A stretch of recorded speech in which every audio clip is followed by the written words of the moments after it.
guess who's back at it again? Cuco's back.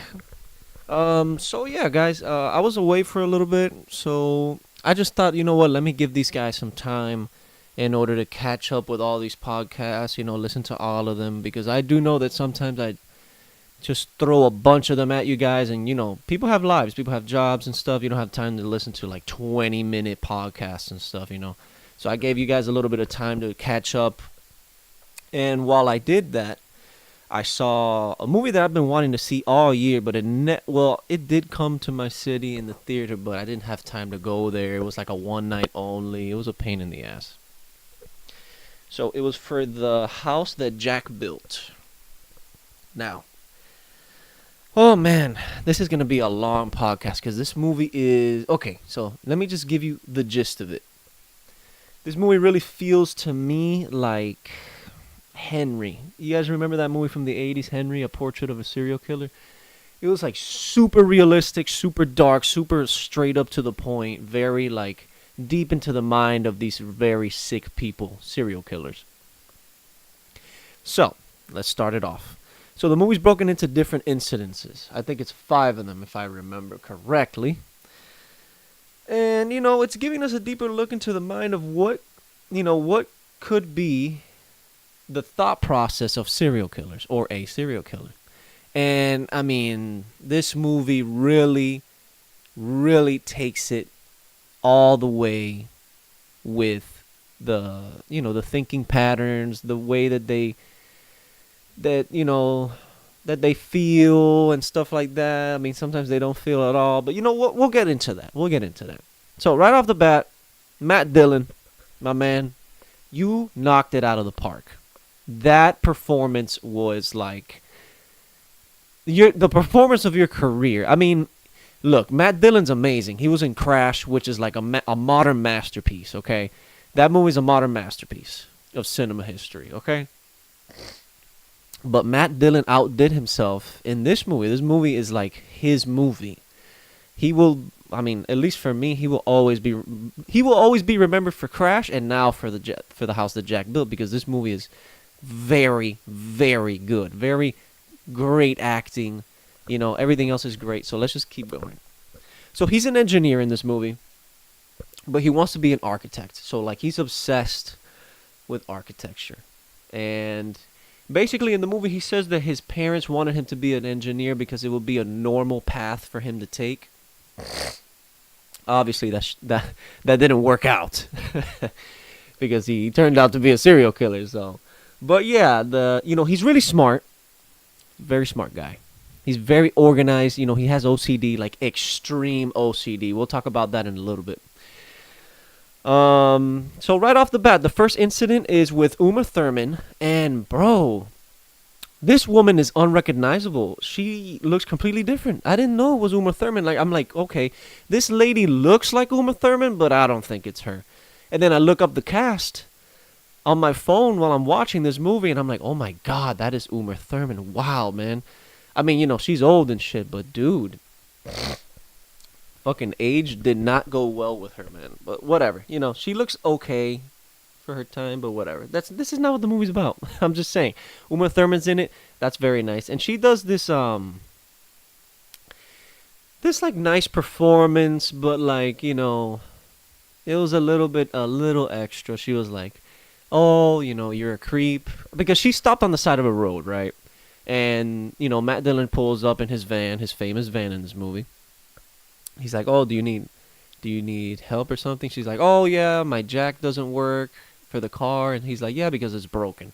So then they have like this long back and forth about, oh, she's saying that, oh, you look like a serial killer, your van and all of this, and then she's like this. I'm sure everybody has met like a weirdo like this. She's like, oh, if you wanted to kill me, you can just bury me over there in the trees and stuff. Nobody would know. And then she's like, oh, you took me to the mechanic shop and that person saw me, so there's no way you can kill me, whatever. So then they go back, and then, the mechanic fixed her jack, and then they go back to the site where her car is, and it breaks again. And then he's like, look, lady, I have better things to do, I can't be driving you around, like I'm not an Uber. Mind you, this movie's in the 70s. There's no Uber, okay? I'm just saying, he was looking like, yo, I'm not an Uber. Like, relax. So, um, yeah, he's like, you know what? I'm going to drive her back. I'm going to.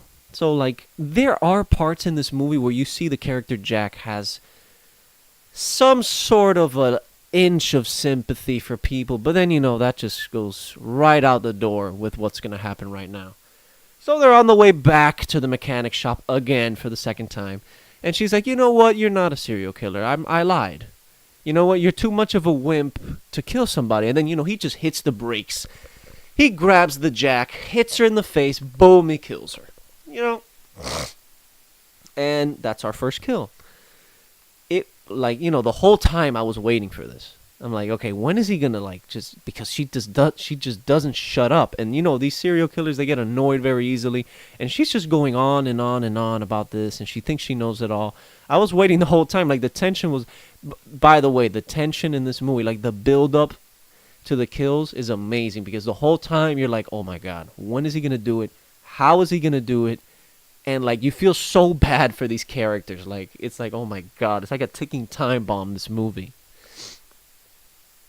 So then he goes on this it's not a rant, it's more of like a speech. He gives a lot of speeches in this movie, Matt Dillon, but he's also talking to somebody, which in the movie I was thinking is his shrink, but then we'll talk about that later. At the end of the movie, that person shows up. So he's talking to this person the whole movie, and it's a lot of Martin Scorsese, commentary, during the movie. So he's talking about art and architecture, and the way that he killed Uma Thurman is like a way of art because, the way he killed her was the art and not the actual act itself. It goes really deep into things like this in this movie. I really don't have enough time to talk about this whole entire movie scene by scene because it's filled with hidden messages, a lot of art references, a lot of different things that it takes a lot of time. I'm sure there's going to be a lot of synopsis and people analyzing the movie on YouTube doing 2 hours. It's I'm gonna tell you the truth. The director Lars von Trier or whatever his name is. He did Nymphomaniac, which is another good movie, but very weird, just like this movie. He's I don't want to say he's the modern Stanley Kubrick, but his style is very Stanley Kubrick. Everything is very meticulous. Everything in his shots have hidden message. You have to. Every shot in this movie is beautiful. Except, obviously, the kills are, that's disgusting, stuff like that, whatever, gore, shit like that, whatever. But I mean, the scenery, the cars, the driving, stuff like that. Everything is, very, he doesn't shoot something just to shoot it.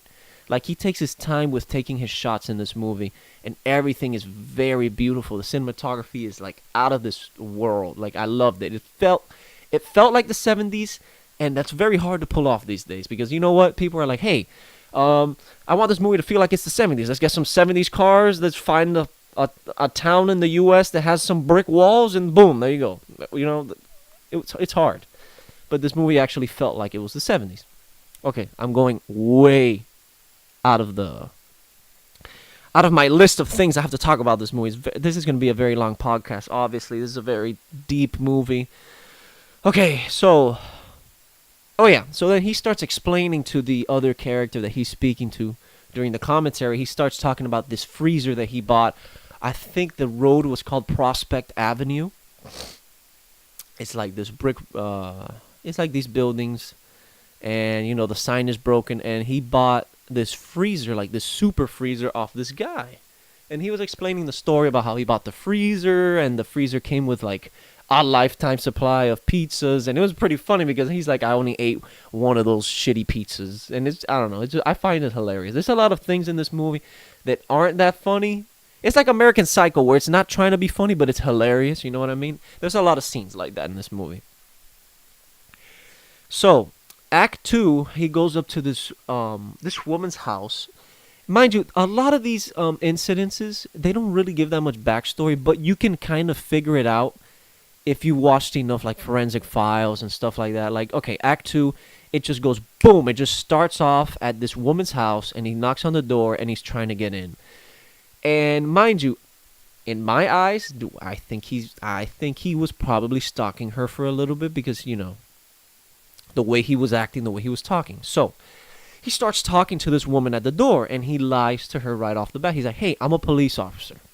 She's like, "Okay, you can't come into the house without a badge." And the way that he adapts to any situation, like he can be anybody, he can be anything he wants to be in their eyes. Like he's a chameleon. Like these serial killers are really good at adapting into their different situations and stuff like that. But mind you, they don't feel anything, which we'll speak about in this movie. These serial killers, they don't feel anything. So they have to train themselves in order to, how can I say this? They're like a magician. They show you something and you believe it, but in the inside of what they show you, it's darker, and you know what I mean? Like he wants to kill you, but he can fake being somebody that you think he is, but he's not. But this woman was actually pretty smart. She's like, "Look, I'm not going to let you into my house without a badge." So then he starts changing it up. He sees like a bag, like a supermarket bag behind her on the stairs, and he's like, "Oh, do you shop at Carlson's?" She's like, "Oh my God, yes I do." And then he starts changing the subject. And then he just goes all the way left field and says, "Guess what? I lied. I'm not a police officer, but I am a salesman, an insurance salesman or something like that." He's like, "I can get you more money from your pension, whatever, whatever." She's like, "Oh my God, yes, more money."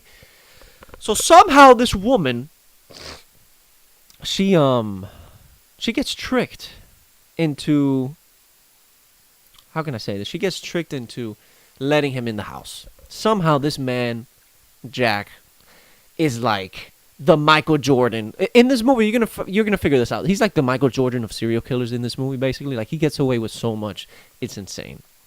So he somehow gets into the house, and he kills her and stuff like that. Whatever, like I think he strangles her. It's like a very long scene of him strangling her, but then she keeps coming back. Like she comes back to life. She's like, like that, and then he's like, "Oh my God, she doesn't die," and he strangles her again and again, and then he finally kills her. Then he just like shoves a knife in her chest or something, I guess, to finally make sure that she's dead. I mean, listen, lady, if he was gonna leave the house, if I was her, I would just play dead. But then he took her body and shit, so either way, she was fucked. So whatever. So then after that, he let me see my notes. I'm sorry. So then after that, he kills her, whatever, and then he has serious OCD. So he's cleaning the whole entire house. Like this man is cleaning the whole entire house after a murder. So then he gets the body, puts it in the trunk of the very famous van. It's like this big old 70s van, and it's bright red, which is so contradicting, which they explain it later. It's like, why, if you're trying to be incognito, why are you in a big bright ass red van? Whatever. So a cop shows up across the street. I'm gonna cut this very short, like this scene, because this movie's really long, and I gotta get through this review. We're already on 13 minutes. Cop shows up. Well, before the cop shows up, Matt Dillon has like this inner fight with himself. He's like, "I don't need to go back into the house." But then he keeps seeing in his mind what could possibly be there. A lot of blood that he missed or whatever. So he goes back in and out of the house like 12 times. Mind you, the body's in the van. He's ready to go, but he goes back in and out of the house like 20 times to clean up the house. The cop shows up. He somehow lies. He gets through it. You know how he usually does, whatever. He's like a chameleon, man. This guy is the Michael Jordan of serial killers. He gets away with so much. Somehow he got away with it. He ties the body to the back of the van, and he drags it all the way to the freezer. There's a long trail of blood all the way to the freezer. And then they start talking about religion and, rain flushing away the evil. And, to his luck, the rain flushed away all the blood that was going to lead everybody to his freezer. And then, he goes on this long speech about religion and all that stuff. We're not going to get into that. But yeah, he was saying that, he was surprised that he wouldn't get caught. So, what else? Let's see.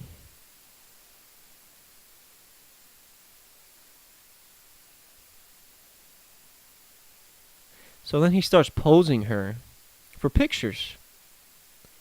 And it's like it's an Instagram photo shoot at the beach. Like, he's like posing her in different positions and everything.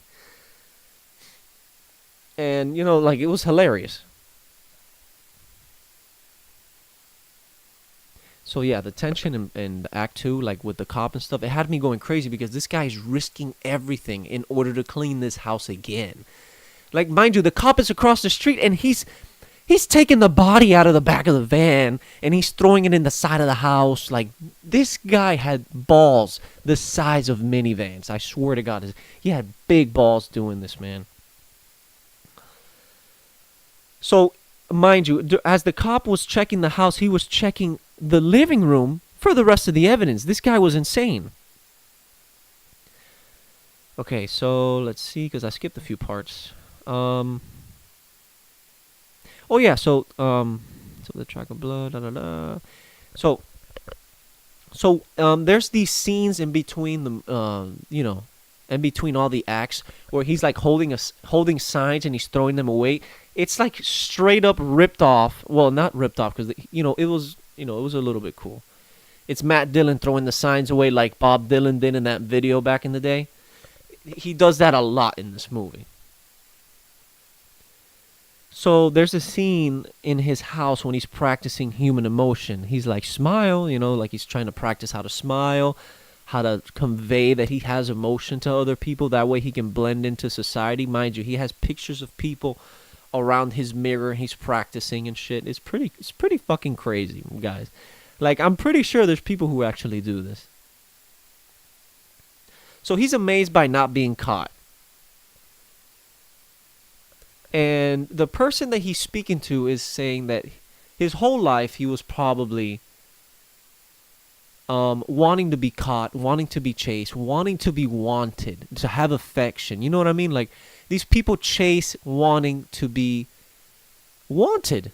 Like, they want to be wanted, they want to feel special, stuff like that. So that's what the other person that he was speaking to during the commentary of the whole movie was saying. Like, maybe you wanted to be caught with that trail of blood. Maybe you want to be caught. That's why sometimes you leave things that could lead you to going to prison or dying. So then after that, we have the famous scene that everybody's bitching about. Mind you, I'm going to say this straight up right off the bat. People, this movie was not that brutal. This movie was not that bad. I saw the whole movie without flinching, okay? There are worse movies out there that convey even worse subjects. So this movie is not that bad. There's maybe one scene where I was like, oh shit, this movie has balls. I can see where people would freak out. But besides that scene, it's not that bad, guys, okay? Like, relax. Stop being such pussies. Like, really, relax. There's the famous scene when he's a child and he cuts the leg off or the foot off of a little baby duck, whatever. Okay, look, mind you guys, this movie is a character that is a psychopath. He's a serial killer. That's how they start. They kill animals. They torture animals. Like, this is what they do. This is reality.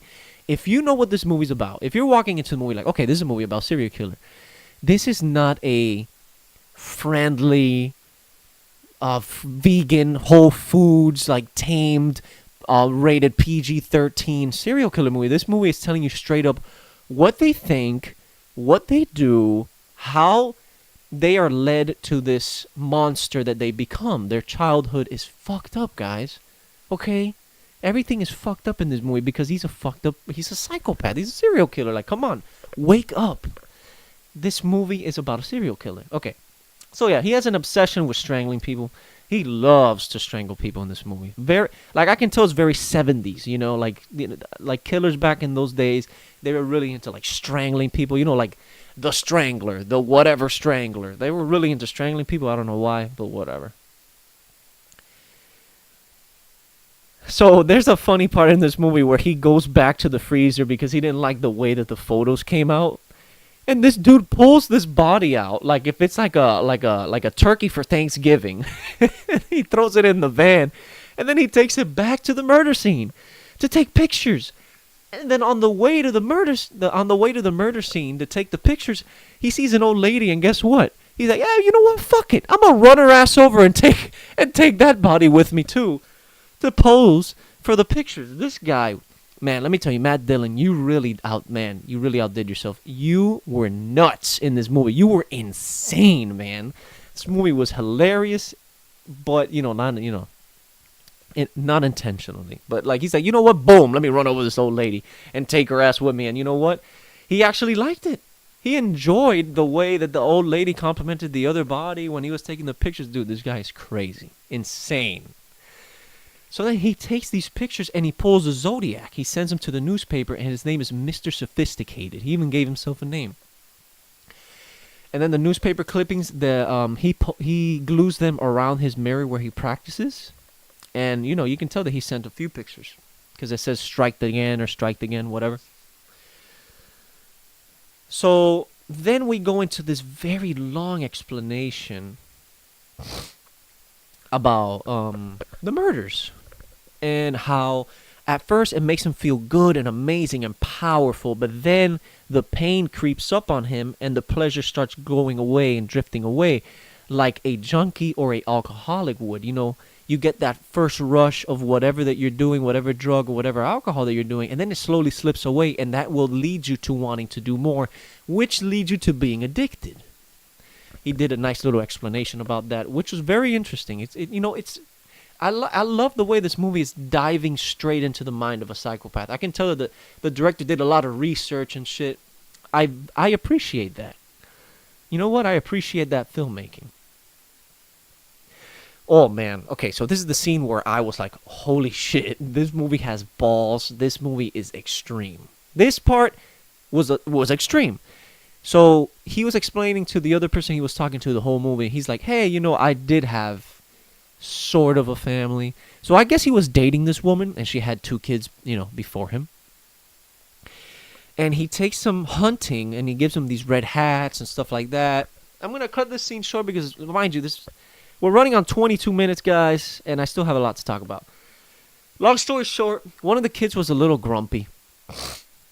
He's like, I didn't want to go on this I didn't want to go on this hunting trip, whatever. So then he starts explaining what a rifle is to these kids and hunting, and he starts explaining all of this to these kids, and then we cut to a scene where he shoots one of the kids in the leg, and then he shoots one of them in the head, and then he has a picnic with the bodies and with the mother, and then he's like, oh, I think Henry or whatever the kid's name was, he wants a piece of pie. I didn't get enough pie when I was a kid. I think you should give him a piece of pie. So then he's like, what's your favorite number? He tells the lady, and then the lady's like, 12. He's like, okay. So he starts counting the 12, and he goes up to the tower, and he starts loading the rifle. He's like, basically she has 12 seconds to leave. He shoots her. She gets away. He starts whistling all weird and shit. And then he finds her like laying down in a ditch, like half dead. Boom, shoots her. She's dead. That scene to me was very extreme. It had a lot of this movie had a lot of balls with that scene. He killed both of those kids, and you see it happen. So, okay. So then he started doing shit with the bodies. He's like, oh, these bodies, I can mimic these bodies with wires and sticks and duct tape while they're still fresh, and then freeze them, and then they can be like the way I want them to be for the photos. Very weird shit. So then there's this long scene with him and this girl. He's explaining that he had a love once. Like, he was in love with this girl at one time. Mind you, this guy is speaking to this woman like he's pretty much treating her like a sack of shit. Like, he calls her simple because he says that she's a simpleton, that she's stupid. He starts calling her like all these like fucked up things, and he starts like treating her like straight up shit. But like, in a way, it's her fault because she's letting it happen. She's letting it happen. She's just letting him speak to her like that. I mean, whatever. He's like, oh, you're so stupid. You're as dumb as a doorknob. You're all this shit. You're a bimbo, a retard. And then like he's like, oh, you have great tits. That's his way of showing love and affection. He's like, wow, You have great tits. She's like, wow, why do you have to be so vile, so cruel? He's like, how am I being vile? I just complimented you. You have great tits. It was hilarious. It was a hilarious scene. But then he starts screaming and confessing. He's like, oh, I killed 60 people. And then she's like, no, you didn't, whatever, whatever. And then she starts believing him. So she runs out, and there's a cop outside, and she tells the cop, look, my friend just confessed that he killed 60 people. And then the cop, being a movie cop, is like, yeah, whatever. Tell your friend to stop drinking and stop making a ruckus. Stop making a ruckus. You guys are drinking too much. You're confessing to murders. That's what all people do when they drink. They confess to murders. Just murdering 60 people. Matt Dillon comes out, starts screaming and confessing to the cop, and then the cop's like, you know what, man?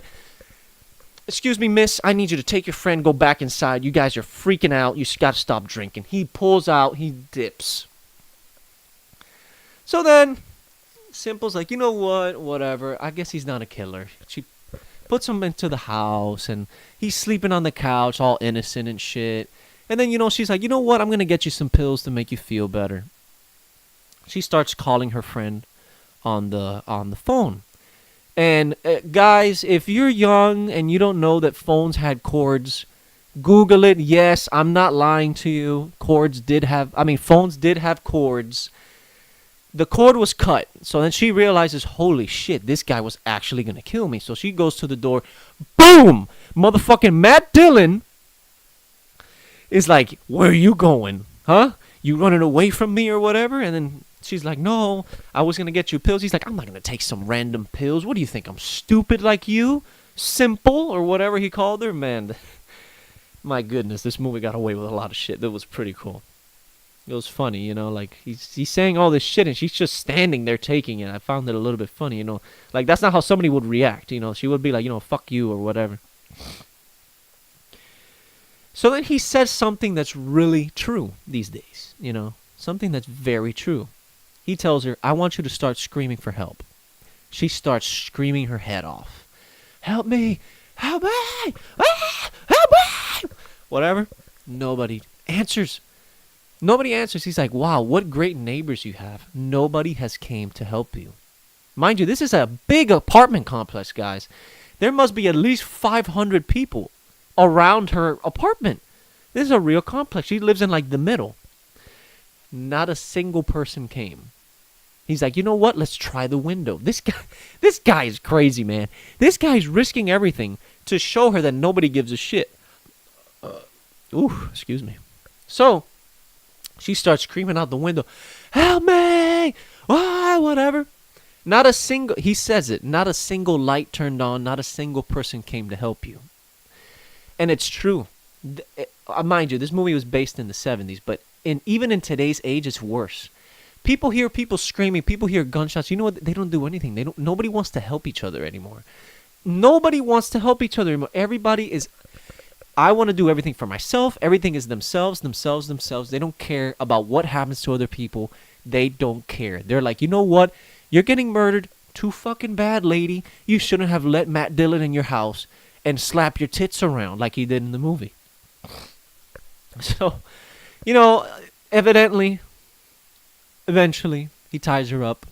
And he starts telling her, hey, which knife do you want me to use? Do you like this one, whatever? He doesn't even give her a chance. He cuts her tits off. People. He cuts her tits off. I guess he liked it that much. He cuts her tits off, and then he's walking down the street, and then he sees the same cop that he saw, and he stopped two young people for probably doing nothing, for just hanging out. And you know what he does? He slaps her tit on the fucking windshield, and he leaves. And I'm like, I just laughed my ass off. I'm like, wow, look at this Jack the Ripper dude doing his fucking cutting tits off left and right and throwing them on windshields. Like, it was hilarious. So, after that, we get into the final act of this movie. He kidnapped this guy, and then he puts him in the freezer, and then we see this big group of guys that he kidnapped. Mind you, this is not something I was used to seeing in the movie, because the whole movie he's killing people. And he's usually killing women. And, they get into that conversation about he's, like, misogynistic, how he feels more powerful over women. even though he said that he has killed a few men, stuff like that, whatever.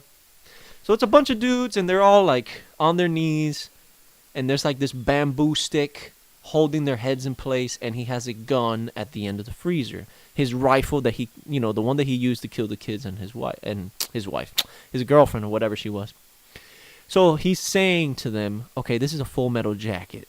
This bullet will have the capacity to go through all your heads and kill you.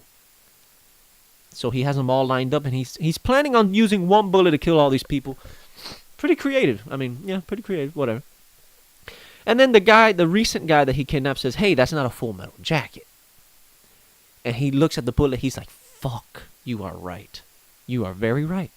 He gets dressed, he peels out, he goes back to the place where he buys all his bullets. And he starts bitching out the guy. And mind you, this is the funniest scene I've ever seen. There's a serial killer at a fucking gun shop having an argument with the clerk about not having a receipt or an ID for his purchase. Matt Dillon's like, I come here like 3 times a week. I've been coming here for 20 years because you guys don't give me any bullshit. And now you're giving me bullshit. And they have this back and forth argument. And the whole time I'm like, dude, he's a serial killer. He can easily blow this guy's brains out and take the bullets, but he finds the inner humanity in him to bitch this guy out in order to get the bullets. And he's bitching him out for a receipt, and it's the funniest thing in the world, man. So somehow, he's like, you know what? Forget this. I'm going to leave. So he goes to this other guy that he knows he has the bullets.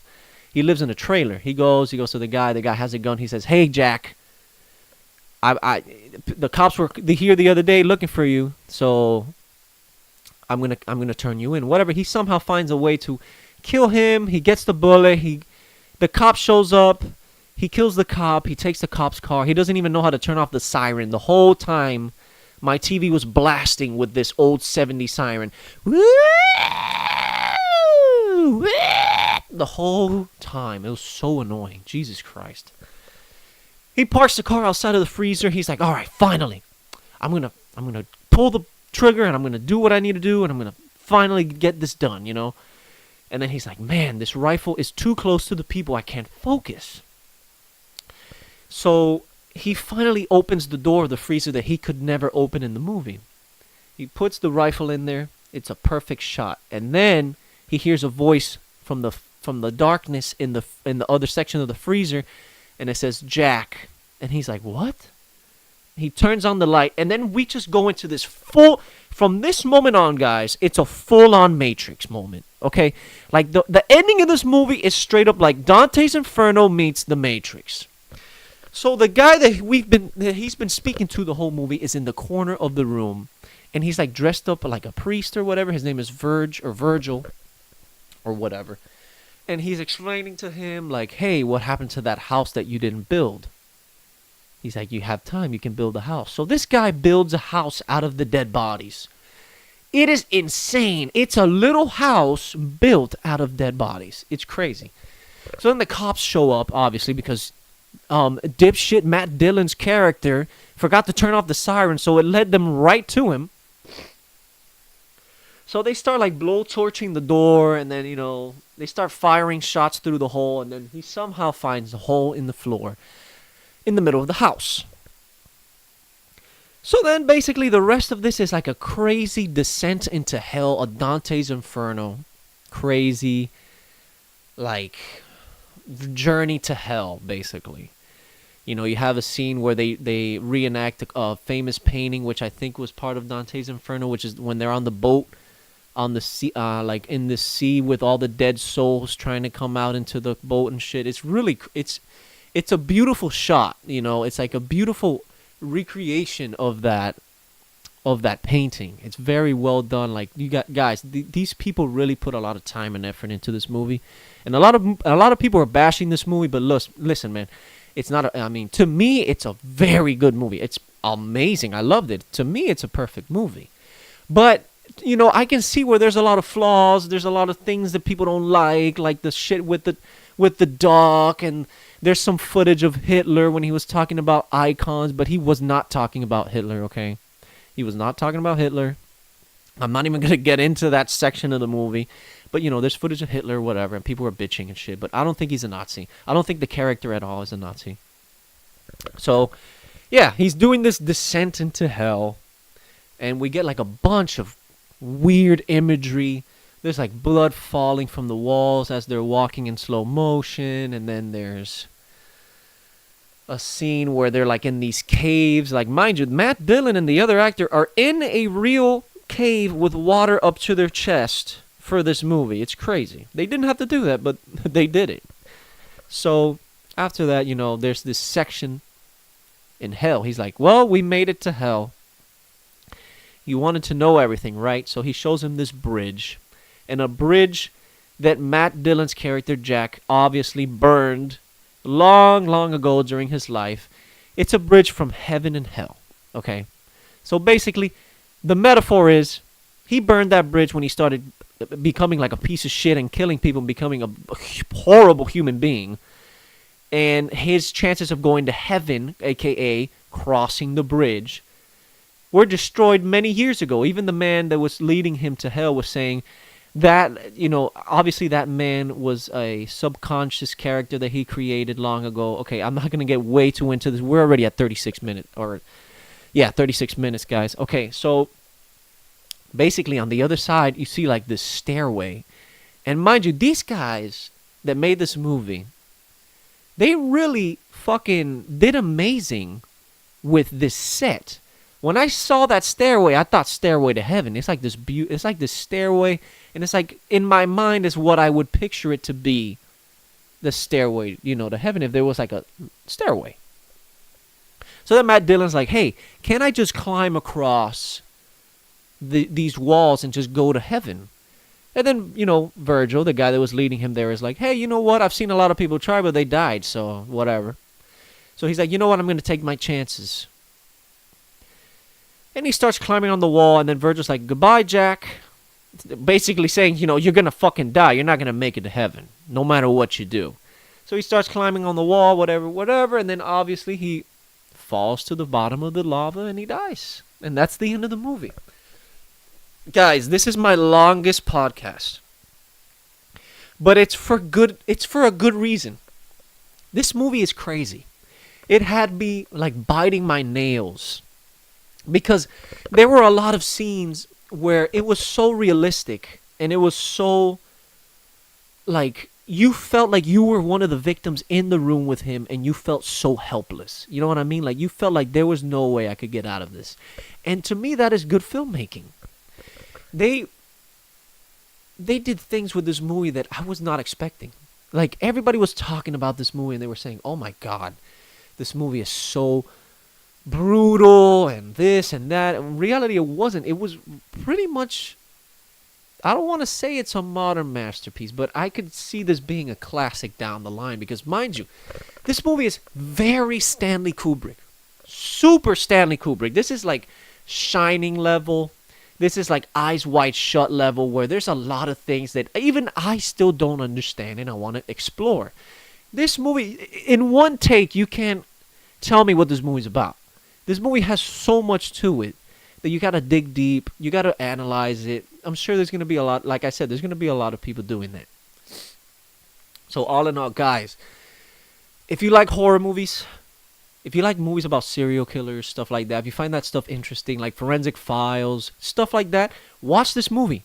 It's straight to the point, as realistic as it can get, as a depiction of a real serial killer. If it would be a real serial killer, that's how it would be. So guys, that's my time. Thank you for listening. This is my review. This is like my review / opinion of the movie. I loved it. It's in my top 5 of the year. I loved it. So I hope you guys enjoyed. This is Cuco out. Thank you for listening. Thank you for taking all that time. And you know what? Have a good one. Bitch!